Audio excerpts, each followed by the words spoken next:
নমস্কাৰ বন্ধু বান্ধৱীসকল, আজি মই আপোনালোকৰ লগত আলোচনা কৰিম এই 5টা কাৰ্য যদি ঘটে তেন্তে জানি থওক লক্ষ্মীয়ে ঘৰ ত্যাগ কৰিব।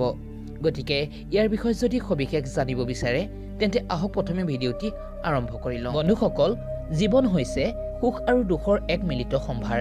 ইয়াত যেনেকৈ সুখ পোৱা যায় ঠিক একেদৰে দুখো পোৱা যায়।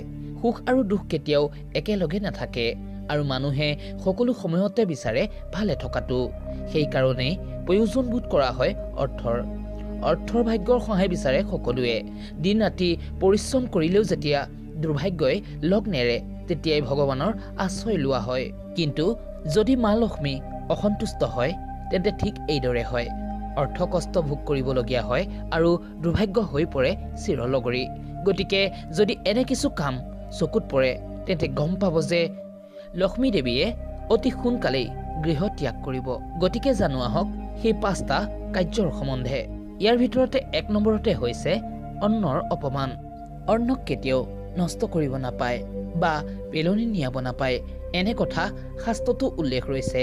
কাৰণ অন্নই হৈছে মা লক্ষ্মী আৰু অন্নক অপমান কৰা মানে মা লক্ষ্মীক অপমান কৰা বুজায়। 2 নম্বৰতে হৈছে বৃদ্ধ বা জ্যেষ্ঠজনক অপমান কৰা। যদিহে মা লক্ষ্মীক সন্তুষ্ট ৰাখিব বিচাৰে তেন্তে ঘৰত থকা জ্যেষ্ঠজনক কেতিয়াও অপমান নকৰি পাৰিলে তেওঁলোকৰ পৰা সদায় আশীৰ্বাদ ল'ব। যদিহে এনে ভুল কৰি পেলায় তেন্তে তেওঁলোকক ক্ষমা বিচাৰিব, নহ'লে মা লক্ষ্মী অসন্তুষ্ট হয়। 3 নম্বৰতে যিখন ঘৰত সদায় হাই কাজিয়া আদি হৈ থাকে সেই ঘৰত কেতিয়াও লক্ষ্মী দেৱীয়ে বাস নকৰে। কাৰণ য'ত অশান্তি তাত মা লক্ষ্মীৰ বাস নহয়। কাৰণ মা লক্ষ্মীয়ে সদায় য'ত প্ৰচুৰ পৰিমাণে পজিটিভ শক্তিৰ সঞ্চাৰ হয় ঠিক তেনে ঠাই পচন্দ কৰে।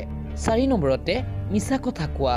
আপোনাৰ যদি মিছা কথাত আনে মনত কষ্ট পায় তেন্তে এনে কাৰ্যক মা লক্ষ্মীয়ে একেবাৰেই পচন্দ নকৰে। 5 নম্বৰতে ঘৰৰ স্ত্ৰীগৰাকীক অসন্মান কৰা বা প্ৰত্যেক দিনে নিৰ্যাতন আদি দিয়া একদমেই উচিত নহয়।